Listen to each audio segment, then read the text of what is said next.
He's right there.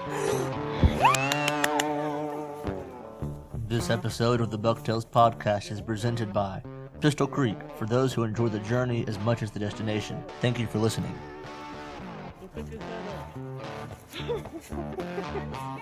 Pick his head up. Yeah. Look at that. Woo. Good deer, babe. Welcome back to another episode of the Bucktails Podcast. We are live here. Kasey's going to laugh the entire time. So I have my wife with me today. So I'll give you a little bit of a background on how I met her. My best friend Ethan began dating her sister Kelly our senior year of high school. Kasey was a freshman, and that's how I met her. And then we ended up reconnecting back when I started teaching, so like 2014-ish, I think. 2015. 2015, okay. We reconnected, started dating, got married in 2016, and so now we've been married for about 4 years. Kasey is 39 weeks pregnant today or tomorrow, right? It feels like 48 weeks pregnant. No, a lot longer. We're yeah. 8 days from our 8 days due from date. the due date. So she is very pregnant. So we're trying to get this recorded before, it's baby time. But so that's kind of an update on our life and kind of how I know her. So this is my wife. So I'm going to ask. I know the answer to this, but I want to ask you, Kasey. How did you get into hunting? My baby daddy. Well, Hunting was something that I was always very interested in, and we've had this conversation before, but it was not something that I grew up doing.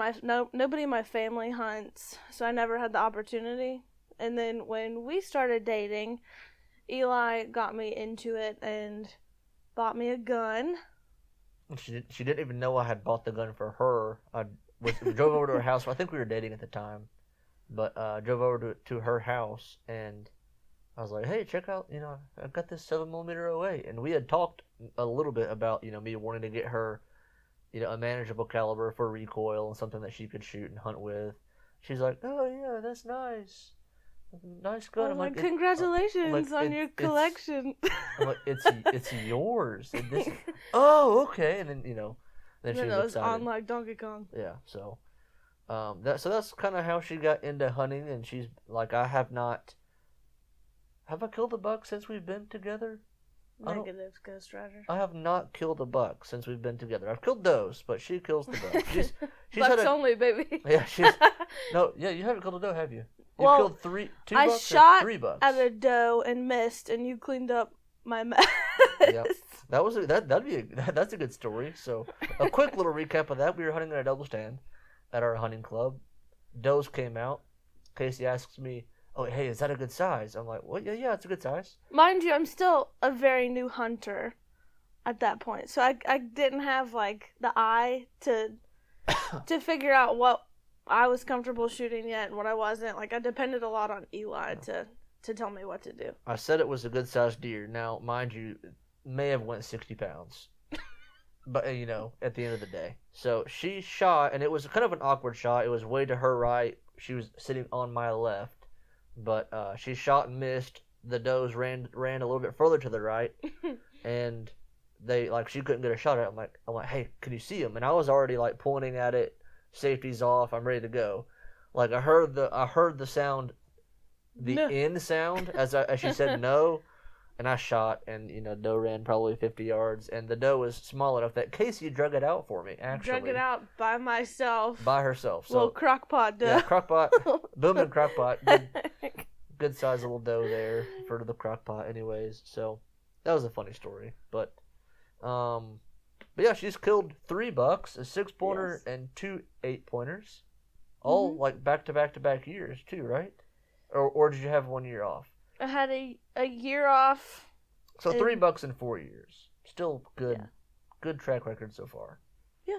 Yeah. So she's gonna tell us a story. I forget which one you said you wanted to tell. I think it was I'm not sure which one you wanted to do. I think we're going to talk about my proudest buck. Okay. Not my biggest, but it's definitely my proudest because of the story behind it. Okay. And it's the one that I killed in 2018 up here in Dahlonega. Okay, so behind my parents' house. Yes. So to paint the picture for you guys, the property here, my parents have lived here. I grew up here since probably middle elementary school, 3rd or 4th grade. Same property. They have right around 15 acres, and they own just a big hilltop. So there's a food plot. We feed out there with corn and deer candy some, so the deer are very well fed. Then there's kind of a border around the food plot of hardwoods, oak trees, acorns and things like that. And then just below the open hardwood area is kind of a horseshoe shape of mountain laurel, pretty steep terrain. There's a gold mine ditch that is the property line. So there's kind of like a food plot, border of hardwoods and open woods, and then it goes to the real thicket. So that's kind of the setting the scene for the story here. But that's the property we're hunting on in North Georgia. Yep. So this is probably my proudest buck because, like I said, I'm still kind of a new hunter. I started hunting with Eli in 2015, and I killed like a smaller 6-point down in our hunting club that year.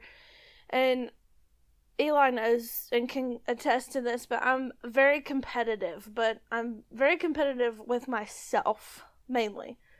So each time that I step in the woods, I want to do something better than what I did last. So whether that's like educating myself or killing a bigger buck, my shot got better, I ask less questions, that kind of thing. So I was very proud of this deer because I felt like even though Eli was right next to me, I was able to say, okay, this is one that I want to shoot, and I was very proud of my shot.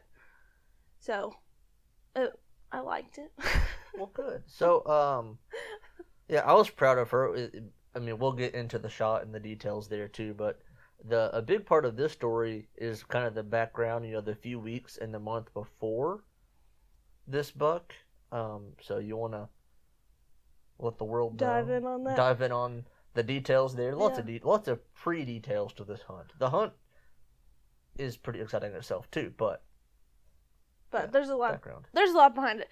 So, I mean, it's at this moment it is still October, so it's still breast cancer awareness, breast health podcast here. But so 3 weeks prior to killing this buck, I had a preventative double mastectomy. And for those of you who don't know what that is, a lot of women who have breast cancer or who are at high risk for getting breast cancer can have this surgery or do have this surgery. And basically the surgeon goes in and removes all of your breast tissue. And then you start a process of reconstruction after that. So I have this weird genetic mutation where my risk of breast cancer was 84%. And that's like, at some point during your lifetime. I found out when I was 15 after my mom got diagnosed, and she is going to be 10 years remission in December. Hallelujah. But I elected to go ahead and have this surgery in 2018 because I really didn't want to deal with it after we had children. So that was something that Eli and I prayed about for a long time and sought medical professional opinions, and they all said go ahead and go for it if that's what you want to do. And here we are, and I'm glad I don't have to do that now that we'll be chasing a little girl here soon. But so that's what happened. So I had this major surgery 3 weeks prior to this hunt, and I believe it was my first time back in the woods after surgery. And the surgery in itself is pretty rough if you research it. And I still couldn't move my arms a lot. Not a whole lot. Like, she wasn't supposed to be lifting anything. Like, what was the limit? Like 10 pounds or something? Yeah, it's or maybe silly. 5 pounds. I don't know. It was like no lifting, no pushing up, things like that. But still very restricted at this point in time when we during this hunt. So Yeah, but I was starting to go stir crazy, and I was kind of disappointed that my hunting season was cut pretty short. Basically, I created a monster. She was 3 weeks out of a major surgery, and she's like, I need to be in the woods. I gotta do something. Yeah. But again, that's where I'm competitive. I was like, I gotta do better than I did last time. So Eli had come up to his parents' house and put out a hunting blind out. How far would you say it was in the woods past the food plot? Probably 20 to 30 yards in the woods past the food plot. And so typically up here, the does, they'll come out in the daylight, and you'll hear about that here in a second. They'll come out early, but the bucks usually will mill around in the woods or down in the mountain laurels, until right at dark or even past shooting light, where you can't really tell what they are once they come out into the food plot or come up there to feed. So I set this blind up because we have a tree stand, but she wasn't able to climb. We had to be on the ground. So I put a ground blind in the hardwood area, just hoping we could maybe catch a buck coming out of the laurels, right at dark, and get a shot. So that was my goal, and so I set up a ground blind in that location. So then what happened? So we finally get out there, and Eli had already taken chairs, stools, whatever for us to sit on. So really it was just walking out there and carrying my rifle. And we get out there, get sat down, and we're sitting for maybe 30 minutes. Yeah, it wasn't long. And this heifer, these does are just like so smart up here. And so all of a sudden you hear a doe blowing right behind us. Yeah, so instead of them coming from in front of us, from the mountain laurel, they come from somewhere towards the house. I don't know how they got behind us, but they started blowing, and they were like in our ear hole right behind us. I'm like, great. And then it was like, I snuck a peek. She's staring right at my face. So there was no chance. They knew exactly where we were, and they were more just annoyed that we were there. She was like, get out. Yeah, basically they took my idea, ripped it apart, like, no, this ain't gonna work. Get out of my woods. So plan was foiled for that spot. We sat there, like an hour? Probably. And Eli's like, okay, this is not gonna work. We've got to get out of here. Either we can just call it a day, or we can try to set up, kind of just rig something real quick and sit anyways, just to feel good. And we go up behind his parents' garden. So how far would you say this is? Like 30 yards, if that? From the edge of the food plot? Probably 50 yards. 50 yards? Yeah, I'd say it's about 50. 40 to 50. Okay, so 40 to 50 yards behind the food plot. Mm-hmm. And they have a garden, but at this point, it's not in season or whatever, but past the garden was just this, what do you call it? Tin it's an old frame storage type of. It's an old storage shed of my dad's that's basically on the other side of the garden from the food plot. And we found a piece of tin laying around. So we literally dragged this piece of tin. It's probably, 2.5, 3 feet wide. In the middle of our, quote, hunt. And we're in the middle of the hunt. It's getting, not super late quite yet, but, it's getting closer to time for deer to walk out. So let me preface this too. The food plot is pretty close to the back of my parents' house. So they're used to noise. You drive a four-wheeler or a lawnmower around, they're used to the noise. They're used to things being banged on and worked on, like cars and so shuffling around. Noise is not a huge issue. Now once you get around the food plot, deer are spooky. If they smell you or they see you, they'll spook off. But so they're not quite like pets, but they're used to noise. So we set up this piece of tin up against my dad's storage shed. And I'm sitting on a 5-gallon bucket, I believe. Yes. And you're in a metal folding chair. Yeah. And this is very early December. Yes. I think. So the temperature had dropped pretty good, and it actually started sprinkling. And now we're sitting there. Eli's on a 5-gallon bucket. You know, this heifer already blew at us, and we've done all of this moving around. And Eli's like, well, like, he kind of feels bad that it's like we're getting nowhere. And then now it starts sprinkling. And I'm like, I really just want to be out here and sit here and just see something. Get out of the house for a few hours, yeah. Yeah.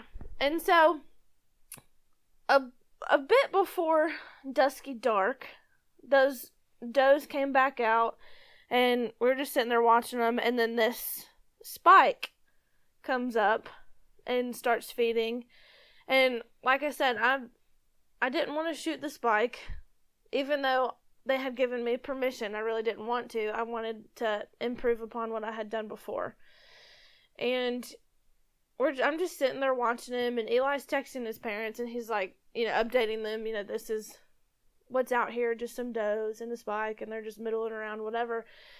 And I think we're maybe within 5 to 10 minutes of, okay, it's too dark, and we need to pack up and back out.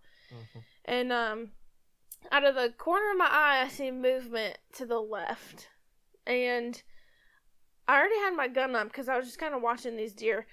And when I look in my scope, I can see his main beam, and I'm like, that's the one. Yeah, and with the naked eye, it was getting dark enough to where it was kind of tough to see, but I saw, like, the horizontal, you know, part of the main beam coming forward. I'm like, okay, you know, he looks like he's got a decent one. I can't tell exactly what he is with a naked eye, but, you know, I'm like, oh, okay, that's a better deer. Yeah.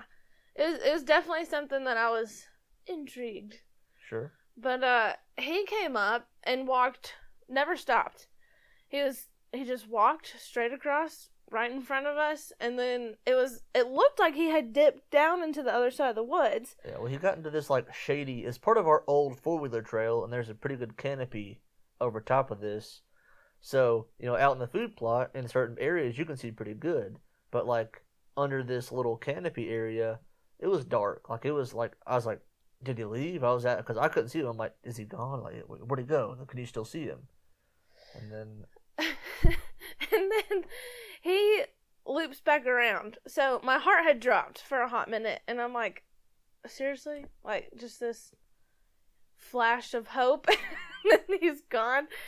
But he had looped back around, and he stopped perfectly broadside right in front of me, and I could see him in my scope, and the rest of the deer are behind him, or beside him. Yep.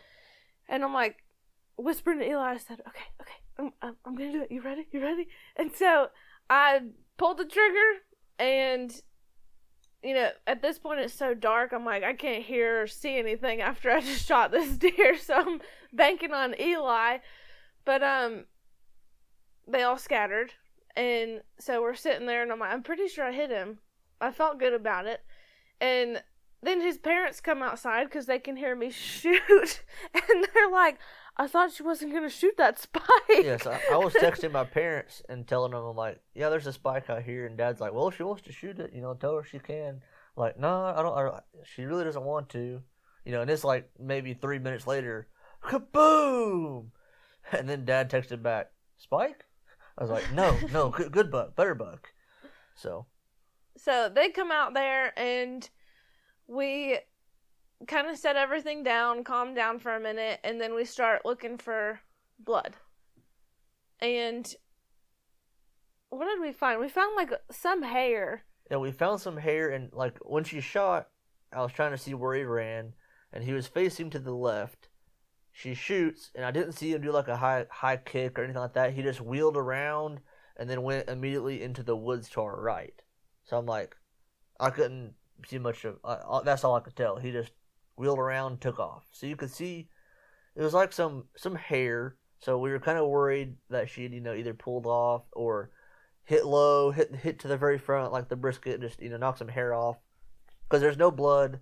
You can see where he kicked up and took off. But we started looking to see if we could find where he entered the woods. Because I'm like, you know, it was that close of a shot. Kasey is a good shot. She's, you know, shoots a gun very well. So I'm like, yeah, I know she had to hit the deer. Like, he got out of there so fast. Like, he had his tail hunkered down from what I could tell. So I'm like, he seemingly was hit. But we were just couldn't find any blood. So, my father-in-law comes out there with these like high beam flashlights, and we're pretty sure he dipped down in the woods right over here. And sure enough, I mean, it really wasn't long, but he started scanning in the woods while Eli and I are still looking for some blood, and he goes, "Dead deer," and I was like, "Oh, thank goodness!" But then he goes, "Well, it's a spike," and I'm like, "Son of a nutcracker! I shot the wrong deer." I'm pretty sure you cussed. You're like, "Son of a what? Yep. There's no way." I was like, "Oh my gosh!" I was like heartbroken, and then he goes, "Nah, I'm just kidding." And so I'm like, okay, so many emotions all in a matter of 15 seconds. So we walked down there, and sure enough, it was a really pretty 8-point, good mountain deer, and I had shot perfect. So I was very, very proud of what I had set out to accomplish. So not only is this 3 weeks after major surgery, and I'm still like I can't do much, but I accomplished what I set out to accomplish. I got a better buck. He was an older deer, and I had improved greatly on my shot placement. So it was fun. For sure. Yeah. So on this shot was like you could not get any more perfect. Like even in the pictures that we posted on Facebook and on Instagram, things like that, people were commenting, "Perfect shot! What a shot! Nice shot!" So that's something that Kasey was priding herself in, because on her first deer, it was a smaller 6-pointer.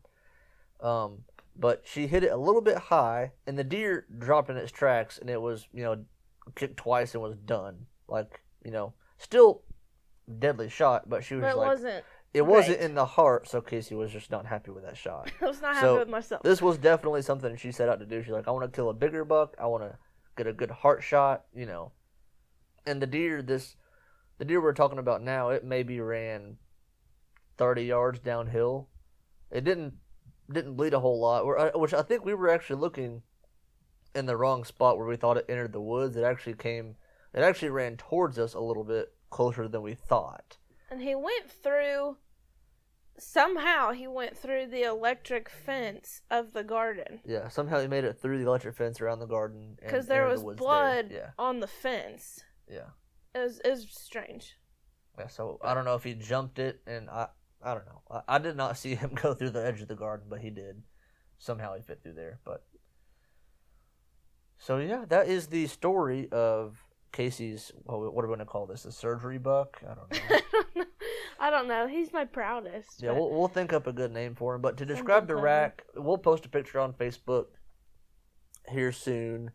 But it was a 8-pointer. And on both sides, he has fairly short G3s, so almost like a crab claw on both sides, and that's a common trait of deer up here at my parents' house. It's a gene that, a lot of bucks have had over the years. But a good heavy horn deer, big bodied deer, that we think he's pretty old. I mean, he had a big head on him, big body. I mean, for a mountain deer, when we say mountain deer, they've got shorter legs. And, they get kind of stocky when they get older. But they're not like these long-legged Texas deer that you see on TV. So, good old mountain deer, but, just a solid buck all around. So, super proud. Kasey's one of the strongest people I know to kill a deer 3 weeks after literally having your chest chopped off. Crazy. Yeah. But that is a story of Kasey's buck. So thank you guys for listening.